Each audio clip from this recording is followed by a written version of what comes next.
Hey everybody, what's going on? Welcome back to Football Talk with Vinny. In today's video, I kind of wanted to go over the salary cap. I know the season almost being over, right? You just have the Super Bowl left. You're going to get into the offseason and contracts and trades and all that stuff. So I kind of wanted to make a video for those of you out there that are really kind of unfamiliar. What is the salary cap, how it works, and kind of explain that to you. So just very basic. To start out the video, for the salary cap, what it really is a predetermined number that NFL teams can spend. And you can spend on players only. Now that number is really calculated from all the revenues from that prior season, right? So they take all like the ticket sales, the stadium, concessions and all that stuff, all of the revenue they make off the TV money and everything. And then what they do is once they have that number, they split it up from the owners and the players. Now, from the best of my knowledge, I believe the share is roughly something around 48% go to the players and 52% go to the owners. I think it does change based on the new CBA and when that gets signed. But for right now, I believe that's pretty accurate. So a portion of that money would then go to player incentives and pensions and stuff. And the rest of that chunk of that 48% would go to the actual salaries. And I believe of that 48% that go to salaries, I believe about 85% of that is how you determine how much you can spend on players in a given year. Now, for example, the salary cap for the 2020 season was $198.2 million. And then next year, obviously with COVID, it was a very weird year. Normally the cap goes up. It's gone up almost, I believe, every year since they've implemented the salary cap. Obviously with COVID not being able to have fans at stadiums, the number is going to go down. But the way, again, it's determined is after the season's over, they take all the revenues. So what NFL teams and the Players Association agreed on was the floor for the cap number will be 175. So if the revenues don't amount to that number, they will still set the cap at 175. This way the salary cap doesn't drop drastically because that would obviously affect teams and also players that are free agents getting their money. Now, obviously, with the salary cap, that's kind of for competitive balance, right? Because if every single team has the exact same amount of money to spend on players, it makes it to where if you're a very good team, eventually you have some tough decisions to make and you have to get rid of some players. If you're a bad team, right, and you're able to create some cap space to sign some players off of those good teams, it kind of, brings the competitive balance back to even. Obviously, they had to put a kind of clause in there to where some teams don't spend that much money because they're rebuilding, right? So there's no point in spending money on players in a year you don't think you're going to compete. So what they did, and I think they did this back in 2011, is if you do not spend or any unused money actually rolls over. So for example, if the cap is 198 million and a team spends 150, right? 48 million would get rolled over to the next year's cap. So next year, whatever they're paying on player salaries, let's just say it's 140.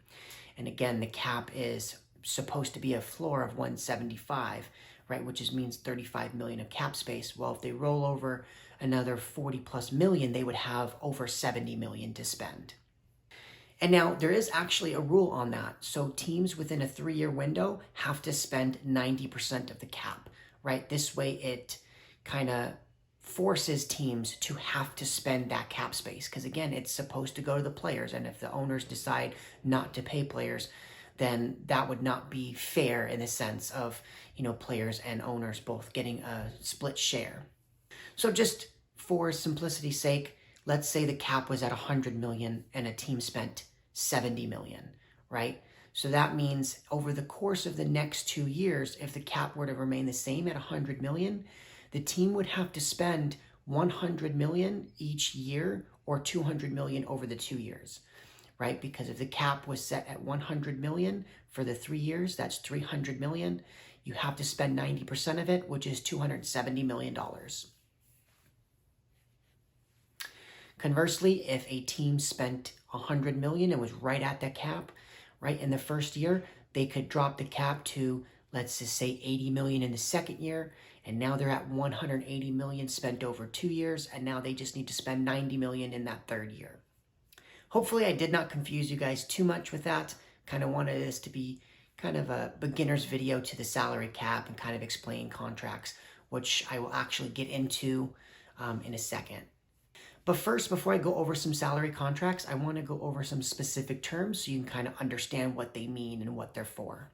So the first term is just a base salary, right? This is the number that the player will get paid for the season, right? It's usually broken down into like game checks, right? So if a player's base salary, again, just to make it easy, let's say if it's 16 million, the player would get, I believe it's 1 million per game check, right? Because there's 16 games to be played. Now, that salary is actually not guaranteed. So if the player is released, you do not have to pay that. The next term I want to go over is the signing bonus. Now, usually this is the largest bonus that you get when you sign a free agent. What it is a agreed upon money to be paid up front. So a lot of times you'll see deals that will come across the screen. It'll say, X player signed a 5-year, $50 million deal with $30 million guaranteed, right? Or 30 million signing bonus guaranteed. Now, what that means is the player, was paid $30 million to sign the contract. But you don't actually take the cap hit of the whole 30 million in that one season. So because it was a 4-year deal, you actually take that 30 million and you divide it over evenly those 4 years. Now that money is actually fully guaranteed. And if you were to release a player, that money is going to be owed to them. And since you've already paid it to them, what happens is that number will actually hit your cap that year for every year that you still need to pay. And I know it's kind of hard to follow along now, but towards the end of the video, I will actually show you some contracts of players so you can kind of see what I'm talking about. The next one is called a roster bonus. So what this is just a bonus money paid to a player if they are on the roster on a specific date. A lot of the time, those roster bonuses will be in early March, which is the start of the league year. And a lot of times it just really guarantees them the salary if they're on the team. So that kind of gives the owners the chance to maybe cut the player in early March and not have to pay that roster bonus. So they're a free agent so they can sign with another team. Now, the way that one works is the day that's agreed upon. If that date passes and they're on the roster, they are automatically guaranteed that money that you put in. If they are released before that date, that money is actually not guaranteed. The other one, kind of a smaller one, it's called a workout bonus. Works pretty much identically the same as a roster bonus, where they incentivize players to work out during usually the off season, right? And they pay players a certain amount of money to work out. This way they know they're staying in shape. Again, it works pretty similar to a roster bonus, whereas there's specific dates where they have to be working out and they have to meet those qualifications to get paid that bonus. Another one I want to go over is the guaranteed salary. So there is a section where you can specify if you want to guarantee a portion or all of that player's salary in that given year, which means if you guarantee their salary, if they are released, you do owe the player that money. Okay, perfect. So with all that being said, let's get into the contracts. Okay, so let's get right into it. So this is obviously one that I just made, just so we can quickly go over it. Towards the end of the video, I will go over actual players' contracts so you can see how those numbers work as well. Just wanted to give you something that was pretty easy to follow along with. So in this example, this player is signed for 4 years at a total of $20 million, and he has $4 million of a signing bonus. So as you can see, you obviously have the year in the contract on the left, and then the next is his age that the player will be during that season. Now that first one is the base salary, which we went over. That is the one that is not guaranteed. So as you can see, in the 2021 season, he is owed $4 million in a base salary. And that actually continues throughout the life of the contract. Each year will be $4 million. And then he has a $4 million signing bonus, which again is prorated throughout the 4 years evenly at $1 million. And you see the number to the right of that is the cap number. So that's the number that actually will affect the team's salary cap. So as you can see, it's pretty even, just straight through, right? $4 million in base salary, one in a signing bonus, which makes the cap number $5 million. Now, if you look on the right, it's a dead cap number and a savings number. So the way contracts work is if a team were to, again, release this player, let's say if the team releases them before they ever play a game, well, you do not have to pay him any of the base salary, and you owe him all of the prorated bonus because it was the money you actually gave him in order to sign the contract. So it's called a dead cap because he's no longer on your roster, but you are still having to pay for that player. So if you cut him before year one, you owe him the entire $4 million. Sorry about that. You owe him the entire $4 million, and then you would have to essentially pay him $4 million for him not to be on your team, but it would actually save you $1 million. Now, if he plays out that first year and you decide, okay, he wasn't good enough to be on the team, and you cut him after the second year, well, now, again, you don't owe the base salary, but you now do owe him the $3 million that you have prorated for years 2, 3, and 4, which would now bring his dead cap number to $3 million. But since his original cap would be $5 million, you're now saving $2 million. And then as you can see, it's pretty easy. With this contract, in year 3, you'd only have to pay him $2 million, and that means you would save $3 million. And in year 4, you'd only have to pay him $1 million, and then obviously you would save $4 million. Okay, so now in this one, we're actually going to deal with guaranteed salary as well as the signing bonus, so you can see how that works.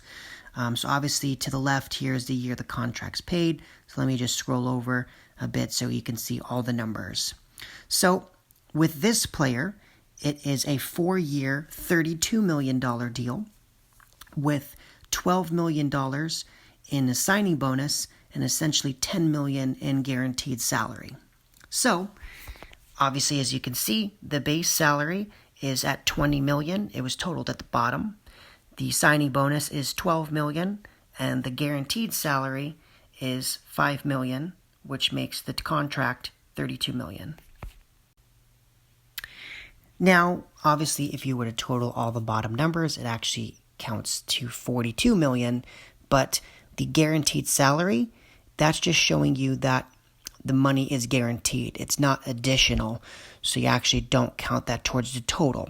So you take the base salary, which is $20 million, and the prorated, which is a signing bonus of $12 million, and that gets you to the $32 million. Now, where that actually changes is if you look over and obviously see the cap number is the same, right? It's going to be $8 million per year. But now when you release the player, it actually heavily affects whether you're going to save money or lose money. So if you were to cut the player in the first year, you owe all of the signing bonus in the prorated section, right, which is $12 million. But now because you guaranteed his salary for the first 2 years, you also owe him $10 million for those 2 years as well, which means if you sign him and cut him before he plays a game, you owe him $22 million. And if he was on your team, you'd only have to pay him $8 million. So you can see that cap savings number is a negative $14 million, which means you would be paying $14 million more to release this player than if he was on your team. Now, obviously, once that first year is over and you've paid that $5 million in base salary, if you were to release him after the first year, you still have to pay the $3 million for the last 3 years in the prorated bonus, and then you did guarantee a salary for that second season. So now you would owe him $9 million plus $5, which is $14.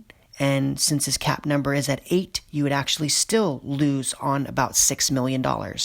So you can see here, you actually would not start saving money until the third year of the contract, where he's no longer in any guaranteed salary. And if you cut him after the second year, you still pay him $6 million to release the player.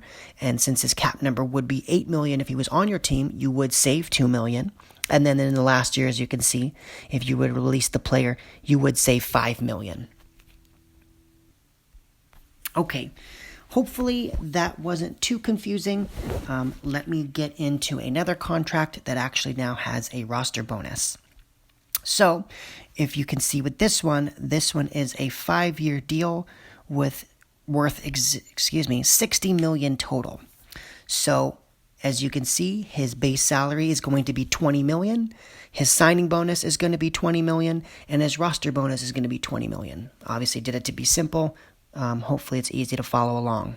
Now, as you can see here, with the roster bonus, right, the way it works is it would be due, again, usually in early March of the year it's supposed to be paid. So a lot of the times what would happen is if the player is released before the roster bonus is due, you do not owe the money. So even though it's showing as money that is owed, right, if you release the player, you actually do not owe them that money. So as you can see here, if you were to release the player in that first year, you only have to pay him the $20 million in the prorated bonus, right? Which would make his cap number $20 million, and that means you would lose a cap savings of minus $12 million. Now, the reason why roster bonuses are important is, let's just say in that third year, his roster bonus is due on March 20th, and he is on your roster. So the second March 20th passes and he's on your team, that $10 million immediately hits your cap. So now, if let's just say you go into training camp in the preseason and the backup is actually outplaying him and you're thinking of starting the backup, well now, if you were to cut him, you've already guaranteed him the roster bonus, and now you'd also have to now pay the signing bonus for the remaining 3 years. So if you cut him, obviously before March 20th, you would actually save $6 million, right? Because you'd only have to pay $12. But if he was on your roster and you decide to cut him after that roster bonus date, you would actually pay him $22 million, and you would be losing $4 million that year. So a lot of teams, obviously, as you can see, do roster bonuses because it's kind of like a guaranteed salary, but it's kind of like an option at the end of the day where the team can essentially release you and decline the option. Okay, so as you can see here, I did the numbers pretty similar to the last contract. Just put a workout bonus in there, and I made it $5 million a year for the last 4 years of the contract. So again, it works the same as a roster bonus. If the player is cut before those dates are met, you do not have to pay that salary. So if you look, if he were to be released, for example, in 2023, you would have to pay him the $12 million that's owed in that prorated bonus, which means they would have a dead cap of $12 million. If he was on your roster, you would have to pay him $13, so you would save $1 million. Now, if you were to cut him before those dates, you would save the 12. You would have to pay him 12. If you cut him after the workout bonus was paid, right? Let's say you cut him before the start of the regular season, that $5 million in the workout bonus, if those dates were in the off season and they were already met, you actually would have to pay that $5 million plus the 12. So his dead cap number would be $17 million. So you'd actually be losing $4 million just to get him off your roster. Now, hopefully that wasn't too confusing for you guys. Try to make it as simple as I could, but let's get into a couple of real players' contracts so you can kind of see how those numbers work, and maybe hopefully you guys can follow along. So the first player we're going to go over is Christian McCaffrey, the running back for the Carolina Panthers. The numbers are all gotten from me from the overthecap.com website. So let's just scroll down. So when you look and you see, for obviously the upcoming season would be 2021.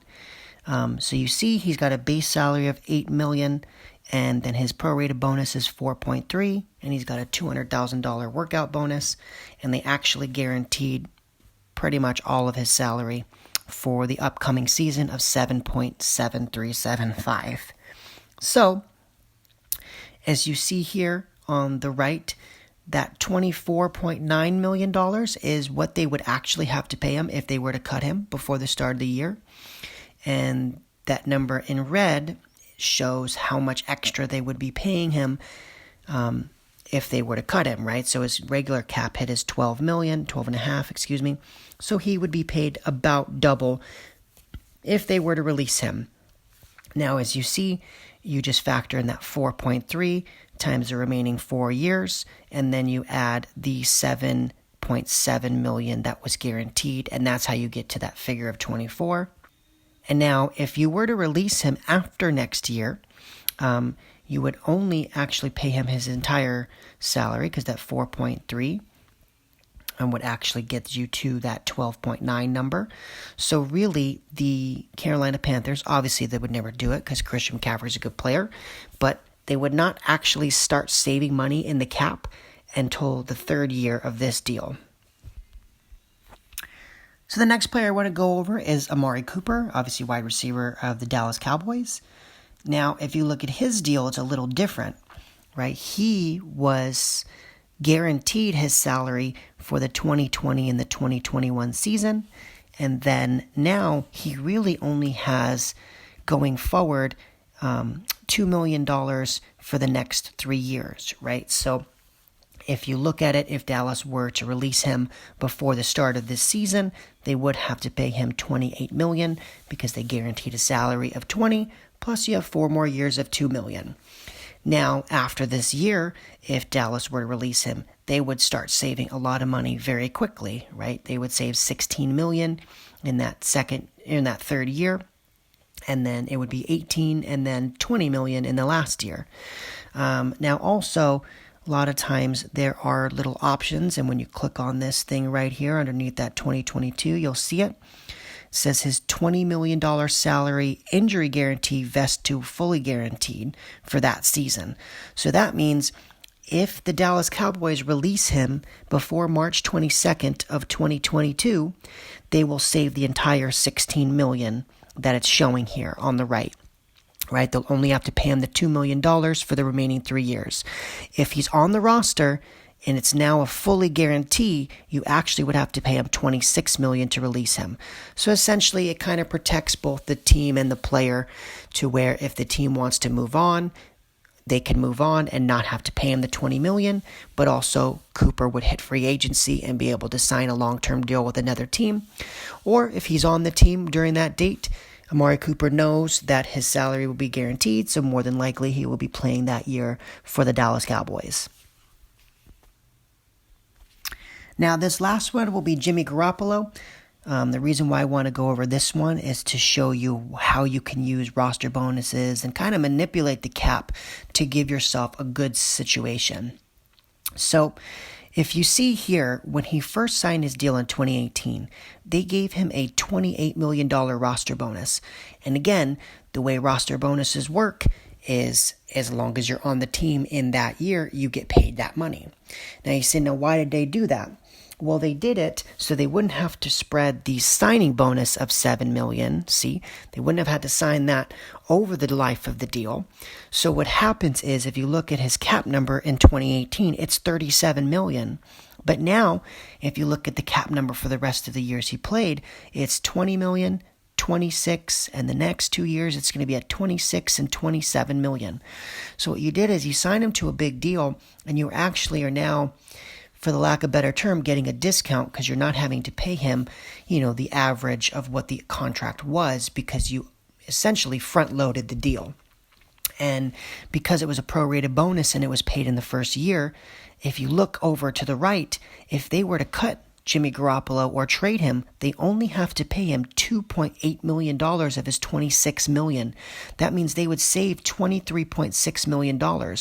So the Niners, obviously, they've been rumored to go get a quarterback, right? Maybe a Deshaun Watson or, a Matthew Stafford.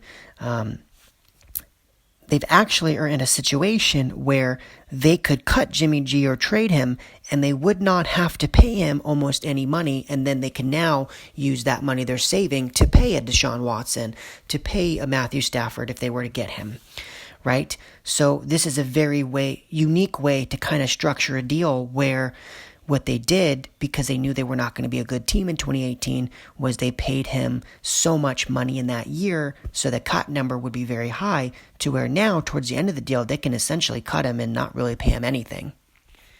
Okay, so there's that for you guys. Hope I didn't confuse you too much.